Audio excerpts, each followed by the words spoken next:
So my name is Golan. I'm a colonel in the IDF in reserve. I've discharged from active duty 4 years ago after 25 years. I'm still the search and rescue national special team in reserve. Reserve means 100 days a year, 2 days a week. I live in the Galil, Bet Rimon. It's in the north, not far from Tveria.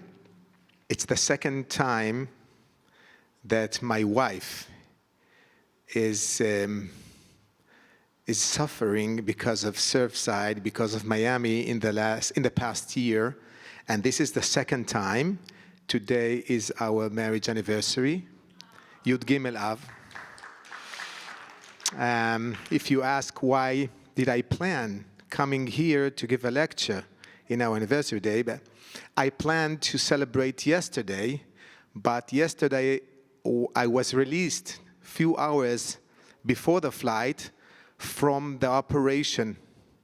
There was a military operation, Alot HaShachar, dawn, of the IDF. So we were there, we were deployed with my unit, Erev Shabbat, and discharged yesterday. I bought her a cake and left it and flight here. So this was the second time. The first time was almost 14 months ago when I got a phone call from a person that I still don't know who he is. He was an English speaker. It was Thursday, June 27th, 11 a.m. And I was home with my children. My wife was hospitalized after she donated her kidney to a stranger. So I was there with my children, and I got a phone call. And the person in the other side of the line, Kevin. Okay, so good evening. My name is Golan. Bye. Kevin, come. I will start over for you. So when I got the phone call, I asked him, "Who are you?" He said, "I'm from Surfside, and this is Kevin. Kevin Spiegel. Hi."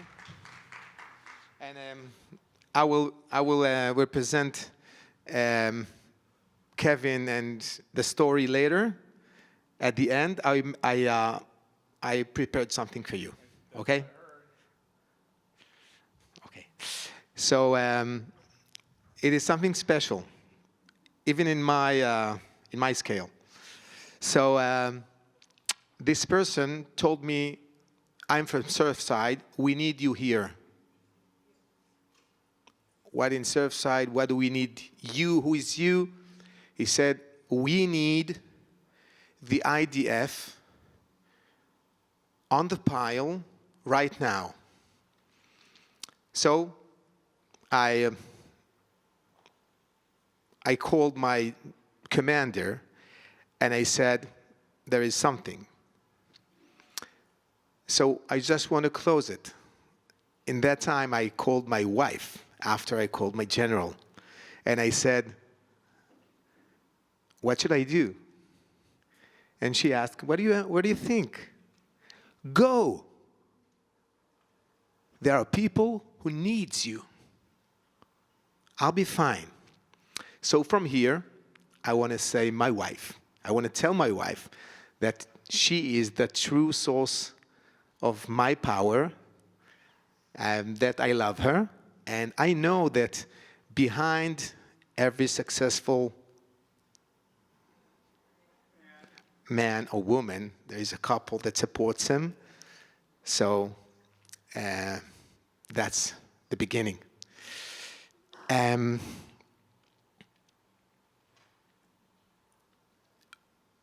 person that called me because I am the Israeli Defense Force Search and Rescue National Team Commander.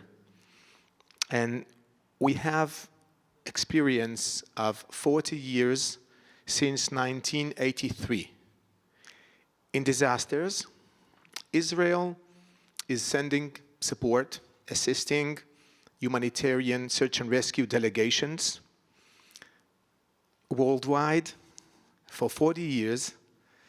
And I can tell you that even hostile countries get an offer from Israel when they have bad times.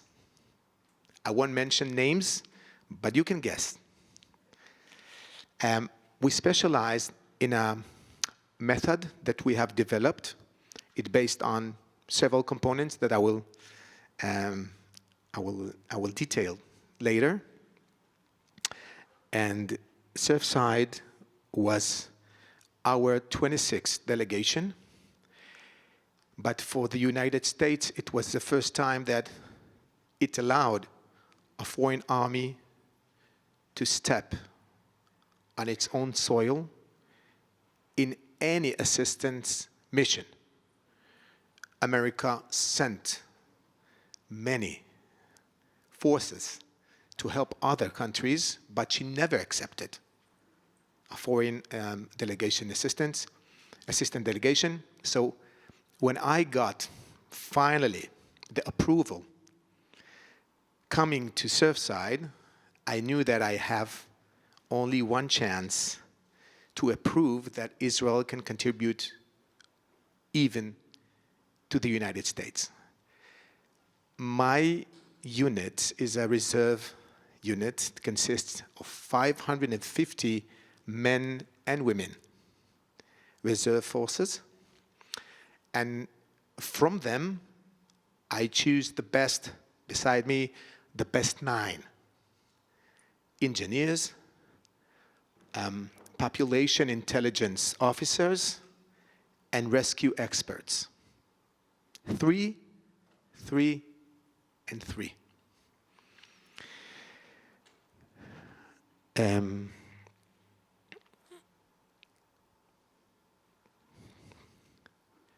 Live. Search and rescue teams. When you ask a search and rescue commander, what is your mission? He will answer,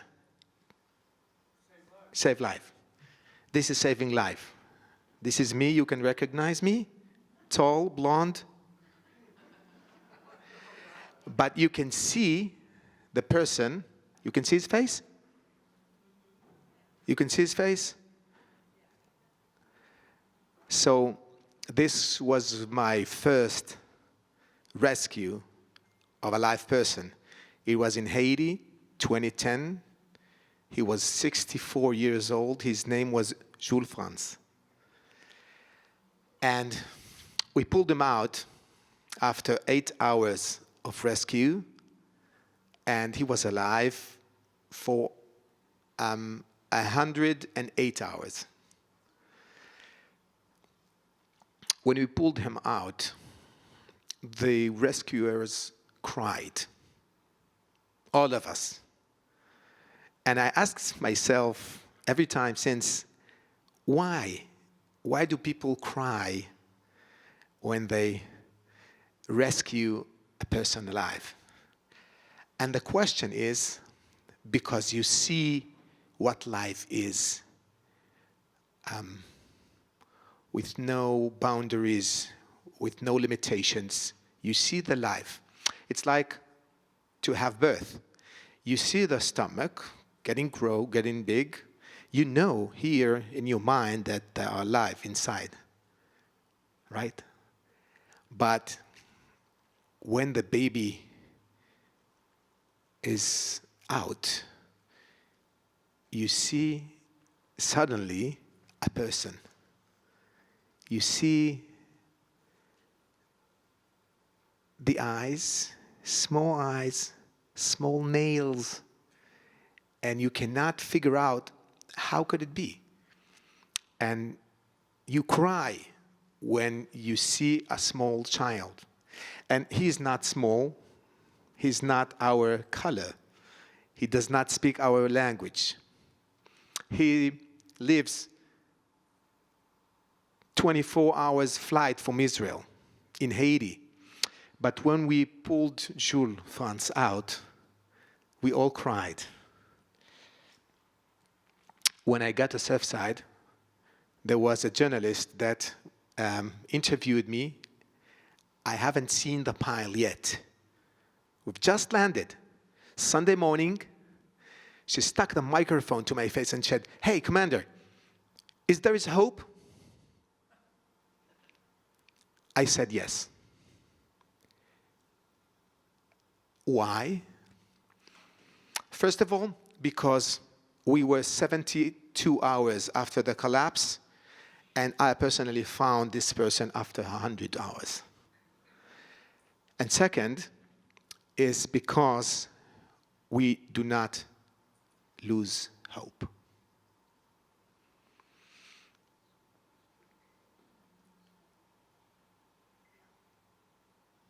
See the building in the middle?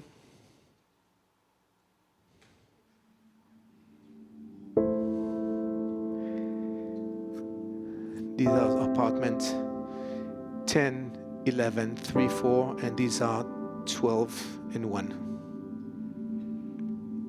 It was very fast. And this was the picture that the rescuers saw on the right side at Thursday morning after sunrise. They saw a building of 13 stories that you can see only 7, and the other 5.5 are in the parking lot.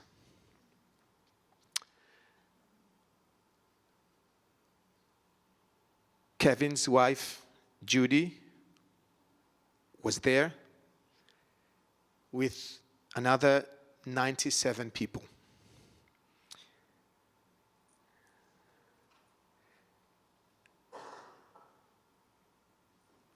At the airport, Ben Gurion Airport, Motzei Shabbat, Saturday night, we got the blueprints, we got the building plans, and we started planning what exactly should we do when we get to Surfside, because we realized, as you realized, that that time of the collapse, 1:27 a.m.,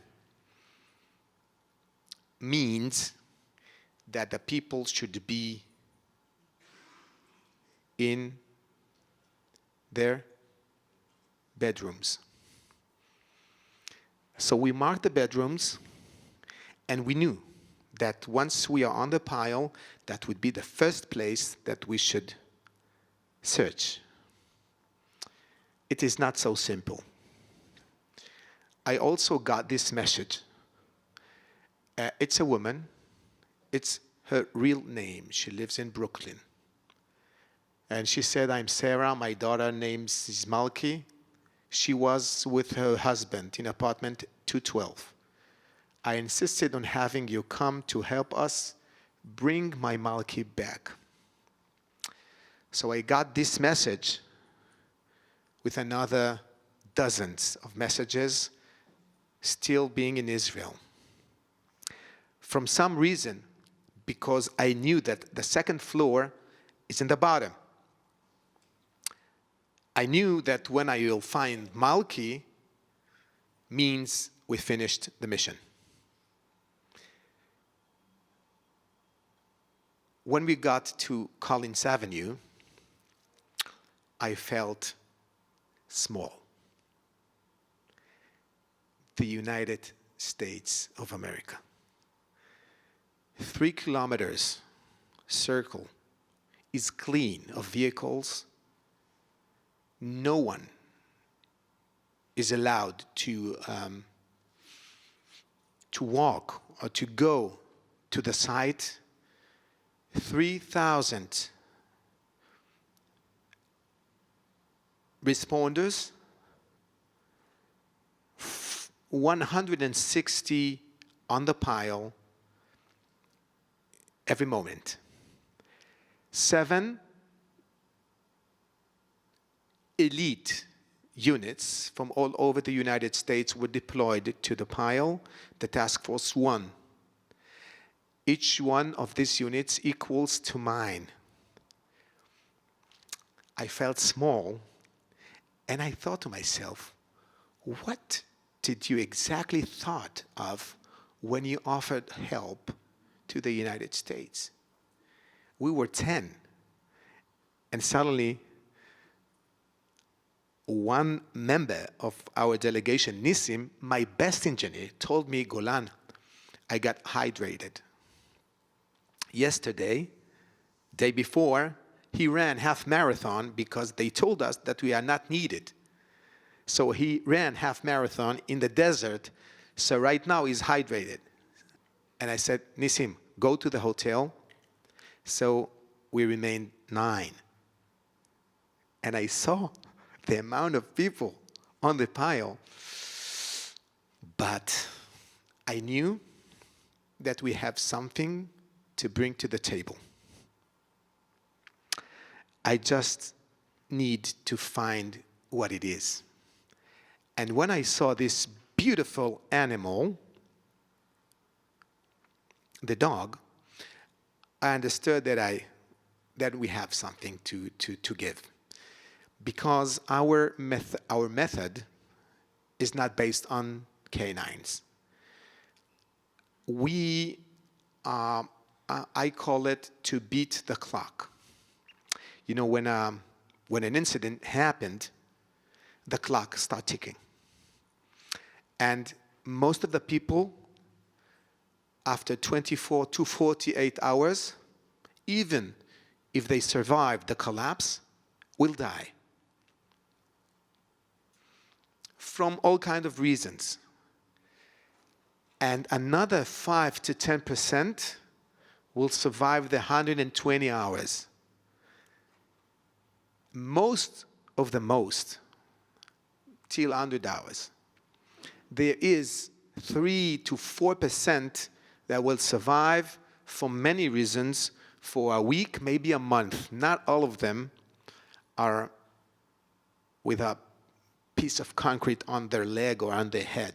So some of them are in a void, some of them have food.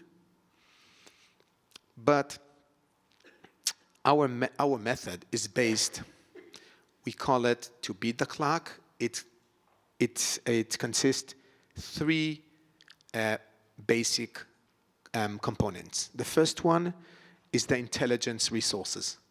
Intelligence resources means that we have people, in this case 3, that their job is to find who we are looking for and where exactly he was about to be in that time.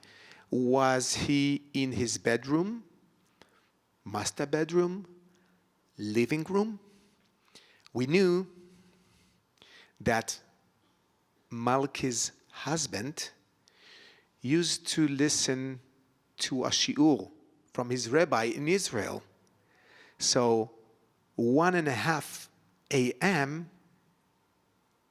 was the time that he listened to this shiur. So he was not in the bedroom, he was in the living room. It's a major difference. It's 4, 5, 6 meters. Okay, it's a distance. So these people should give me, as a commander, an anchor list. You will see it in a moment. The engineer, and we have 3, should go on the pile with me and try to restore the situation. What do I see exactly? This piece of concrete belongs to what story? The second, is it a wall, a ceiling, a floor? Is this the roof? What exactly do I see? So they locate the pillars and the columns and mark them, and then you can imagine what exactly do you see. So these are our engineer's job.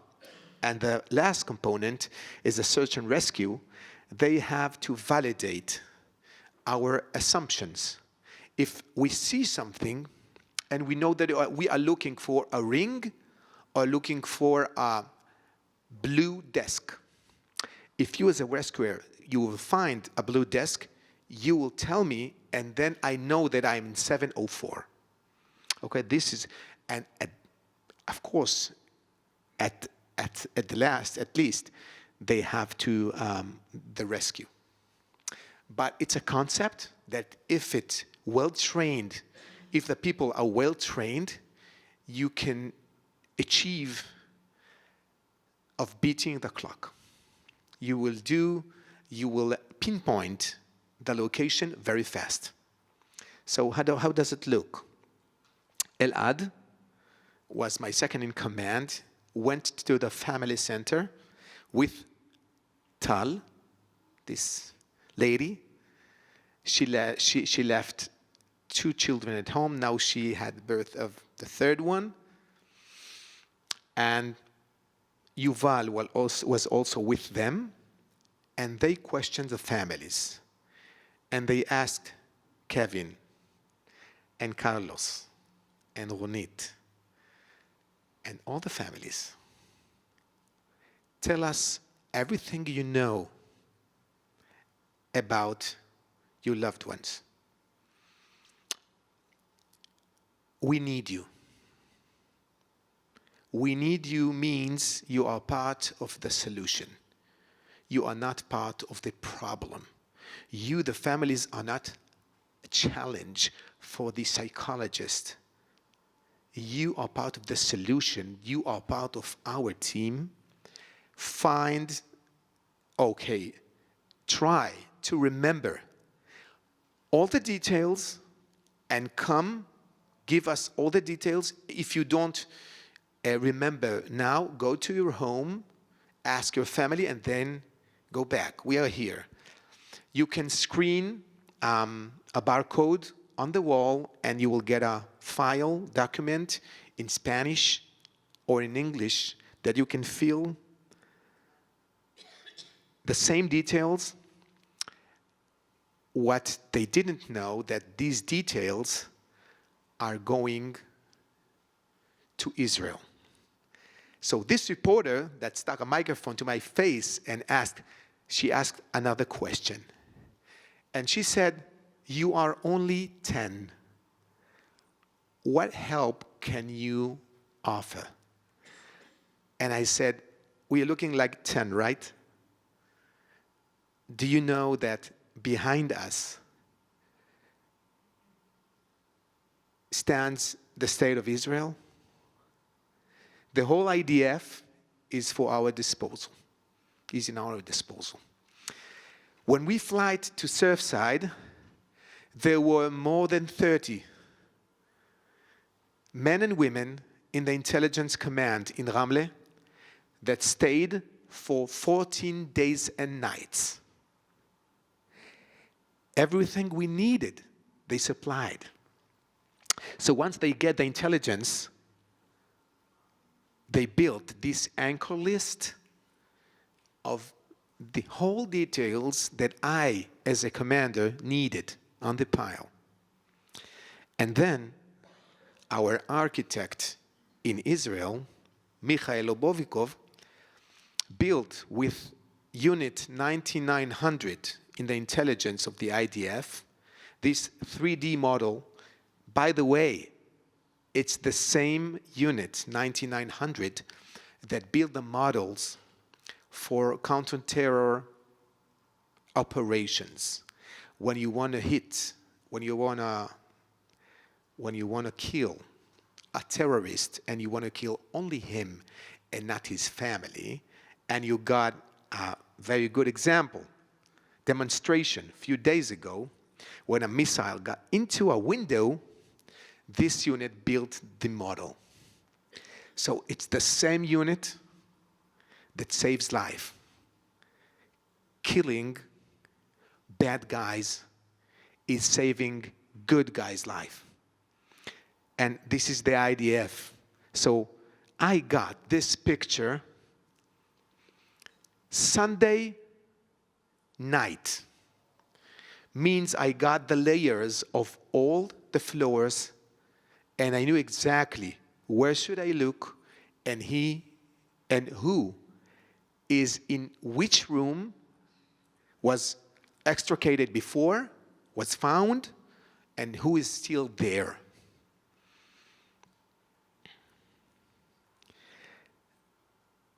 This is me in Surfside. This is how we act. This is the way we are trying to find more voids. Sometimes you see only the beginning of the layer, and inside there is a big void that opened. So I knew after a few days, I'm telling this now, is that the chances to find someone alive is minor. But as we said, we do not lose hope. But there is another thing. Life. Kevin is alive. To find Kevin's wife is to complete the circle of life for him. And beating the clock means we need to find each one of the missing very fast, because sometimes you don't find it at all. There was a fire, there were heavy machines. If you don't know exactly where to dig, you won't find him. So our engineers on the pile marked and paint with a spray the layers, and this is Sunday night. You can see this plaque, bedroom location. I wrote it. You see the team, and he's working somewhere else. I came to the commander, and I said, I was working for 12 hours. I said, Commander, I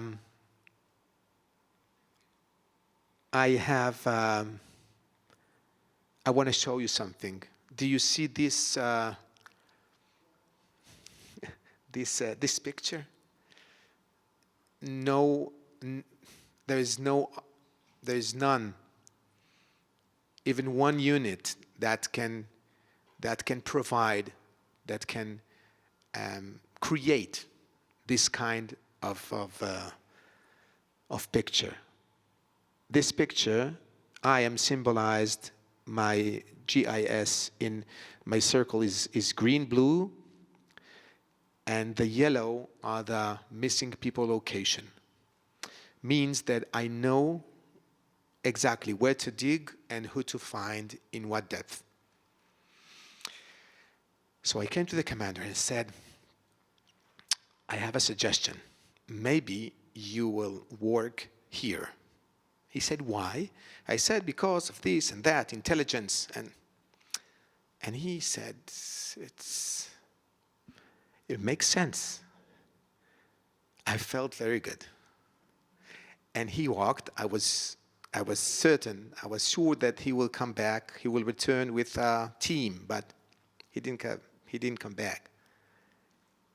I thought, okay, maybe he misunderstood me. So I got another one, and I said, Commander, I have a suggestion. Maybe you will dig here because of this and that, intelligence. And he said, like he spoke with his friend, makes sense, he said. And he went. I felt good. I was sure that he will come back with a team. Okay, it took me another 18 hours. After 18 hours, it was Monday afternoon. I was exhausted. I didn't sleep from Friday night. It was Monday. I don't know if you ever felt like standing 3 days, working 3 days in this temperature outside.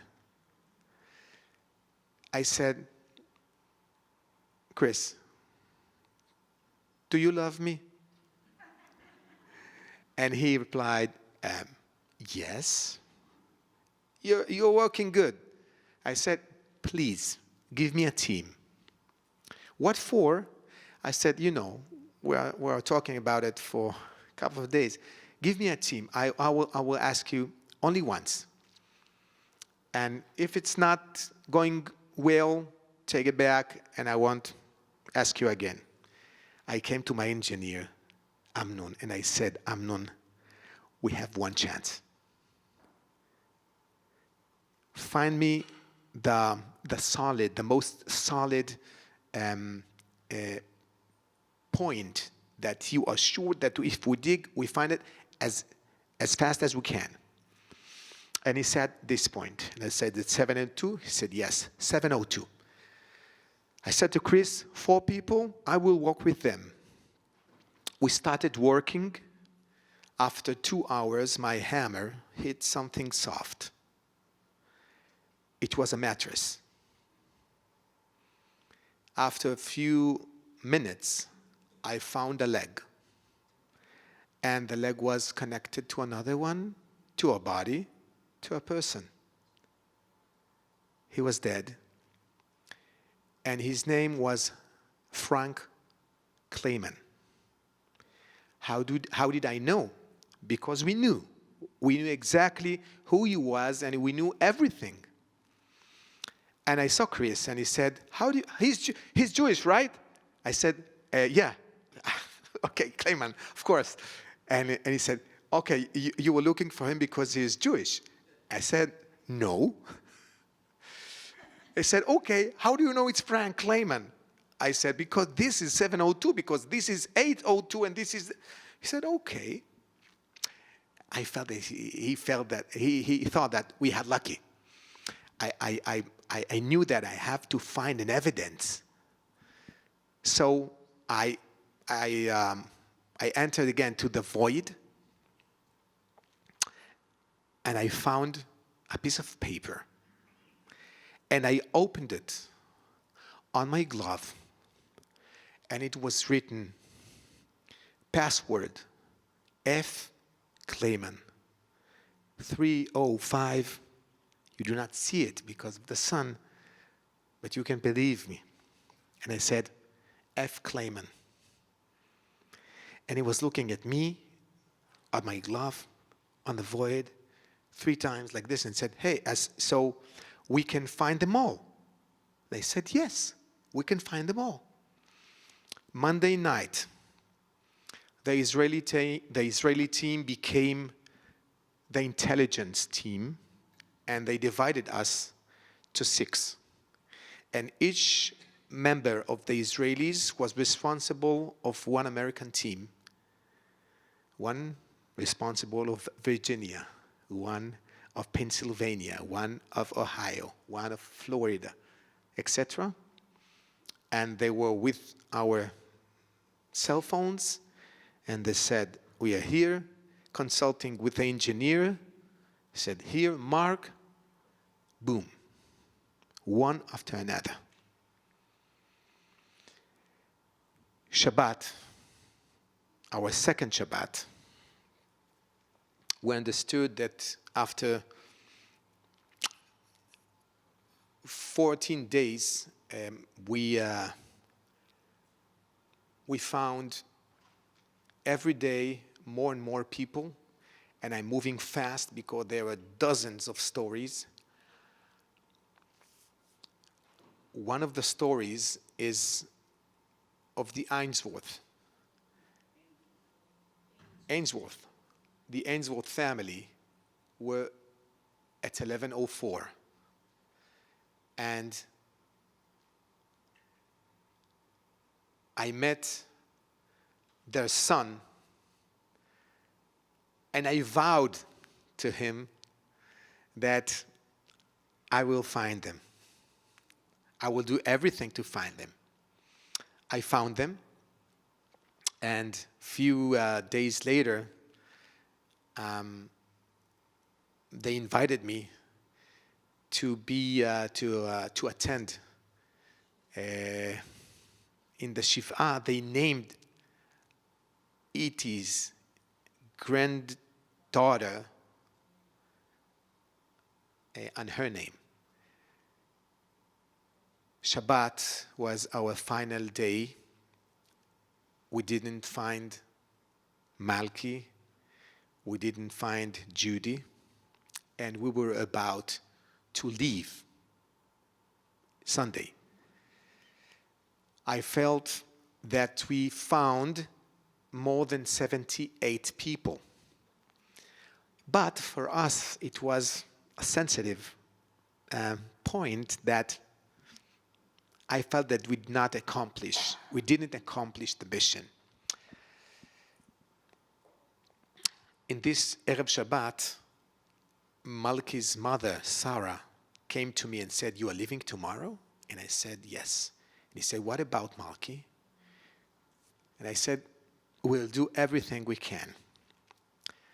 We still have Shabbat." In this Shabbat evening, we found Malki's husband in the living room.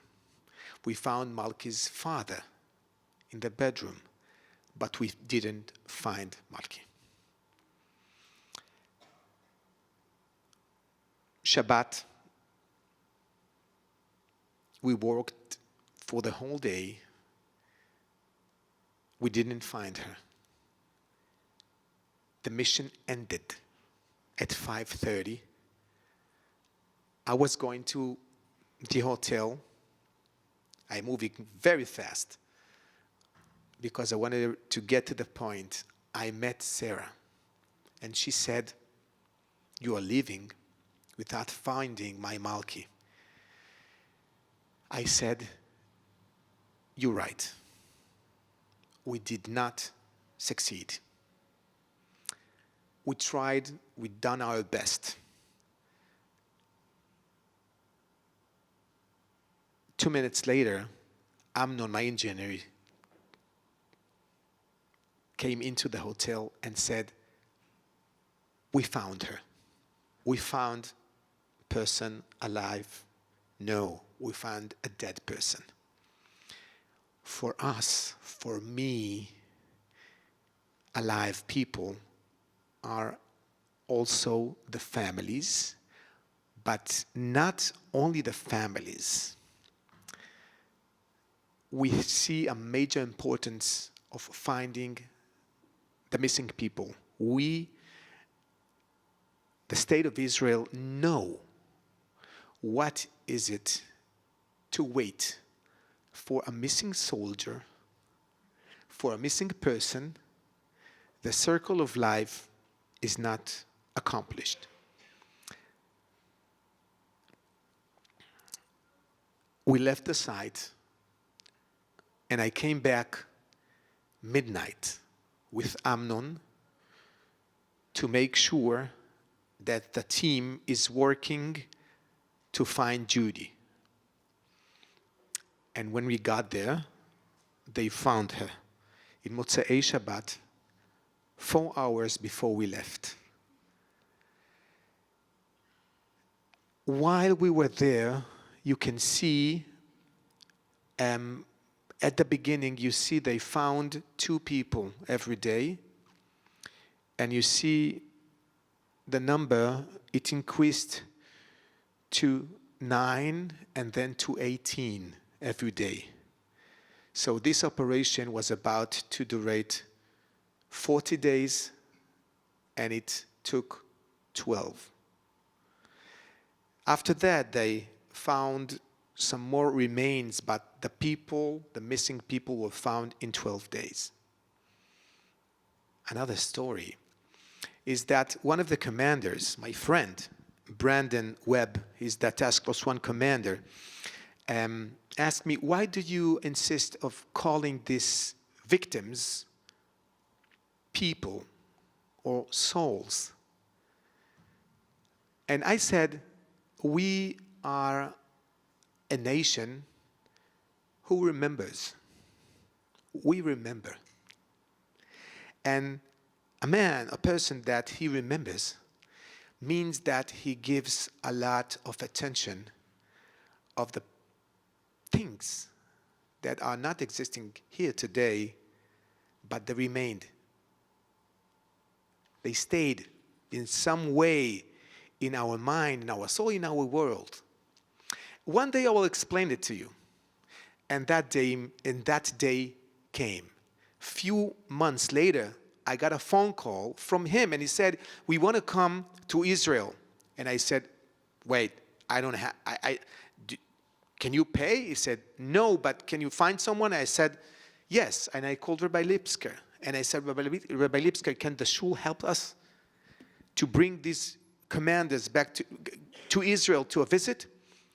Immediately, he said yes.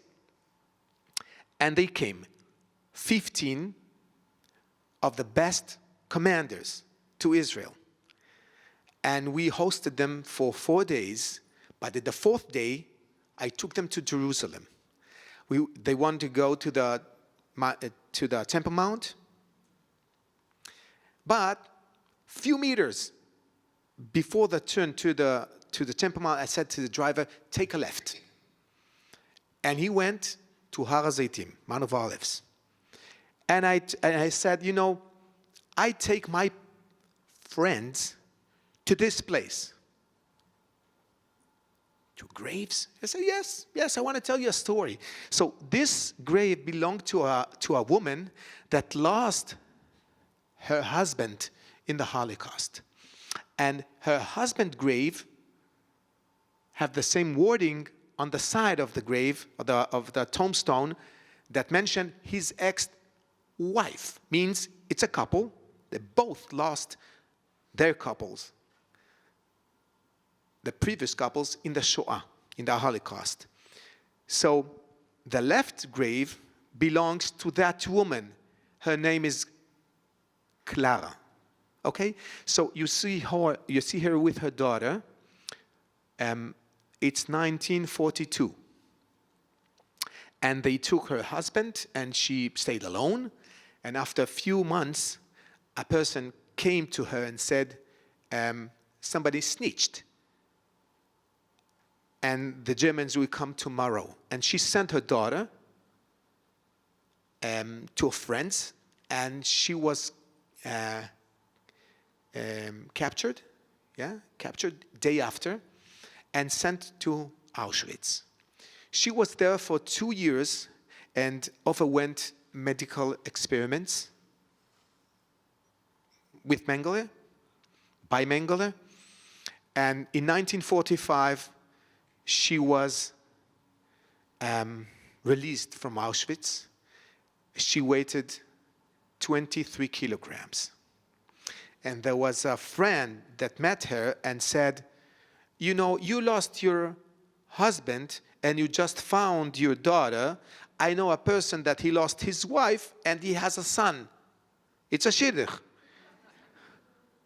And she said, okay, I can meet him, but just to know that I cannot have birth anymore. And he said, I know him, it will be okay. So they got married. And in 1948, there was a miracle. And she got pregnant.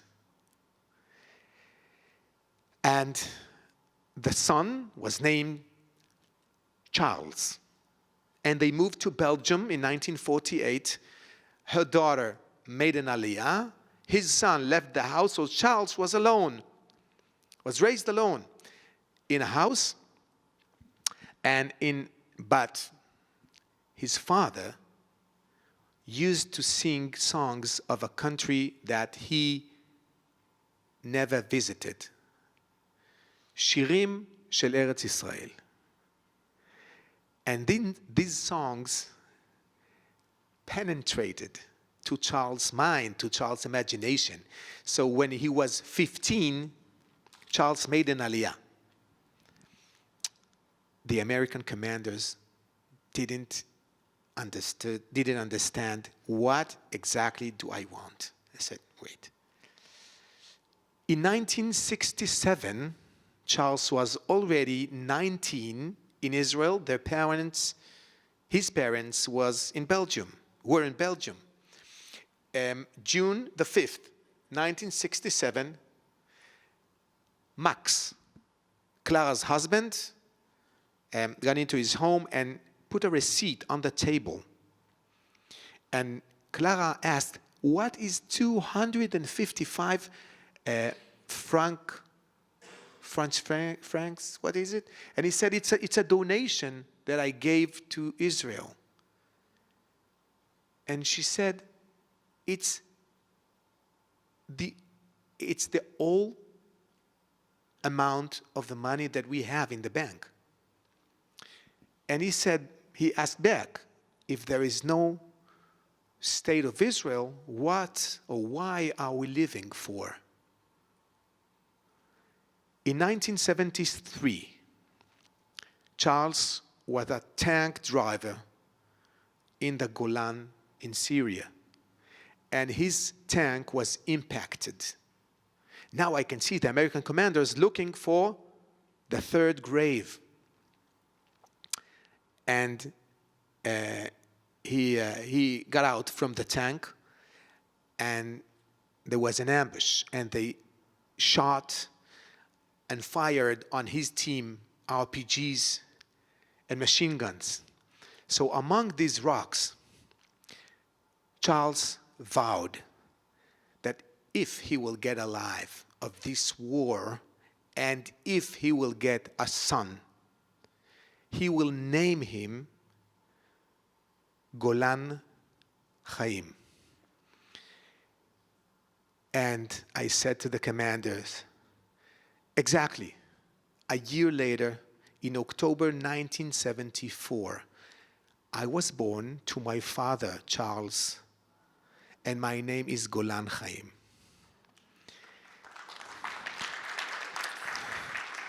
And I want to tell you that this is my grandmother's, Zichrona Livracha, 100 years birthday. And when my grandmother passed away 101 and a half years old, she had 964 grandchildren. And then I said to the Americans, this is one story of one woman. This is a story of one grave. Do you want to know what is the Jewish nation is? Raise your eyes. Do you see the graves here? Now imagine. We are a nation that remembers. My grandmother is alive. For us, when we looked for Judy, she was alive. Maybe we see her body, but we treat her as a person. So I know that I don't have, but I need only 5 minutes. It's a surprise that I made to Kevin. So I didn't plan to sing, especially this song. I saw Kevin an hour ago. Okay. So I felt a deep feeling for Kevin, and I went to change clothes. And I saw my guitar, and I took it, and I composed music for Ani Maamin. So this song that I will sing to you is only an hour and a half old. Okay? So you forgive me if I do some mistakes, but you are the first to listen to. Okay?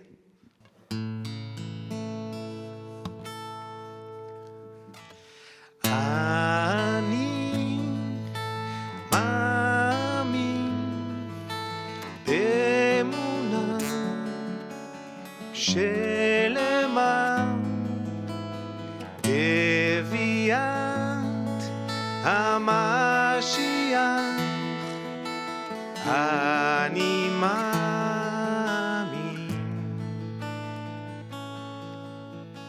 אני מאמין באמונה שלמה בביאת המשיח. אני מאמין,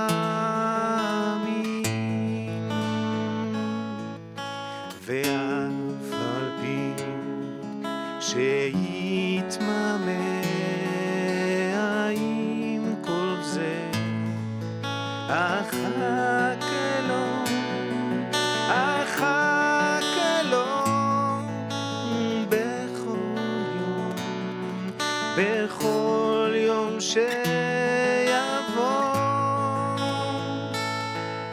ואף על פי שיתממא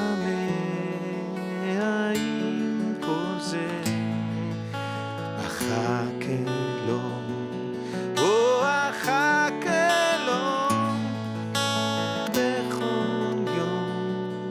בכל יום שיבוא.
I want to take a little rabbinical privilege and just say, I was sitting here listening to the colonel's presentation and seeing the American flag flying in the background. But I was thinking to myself how every one of us as Jews in America felt so proud that when Jews here in America were in need, that the Israeli army was here to stand with us. So we've seen it before. Actually, Chabad worked together with the army in Haiti and in Nepal. But to see it come here to our own country and stand together with Jews brought every one of us a sense of pride and a sense of specialness, and we owe a special sense of gratitude because the army of Israel is not only defending the land of Israel and the Jewish people in Israel, but it's also defending the Jewish people in the whole world. Chazak v'amatz, kol hakavod l'tzal.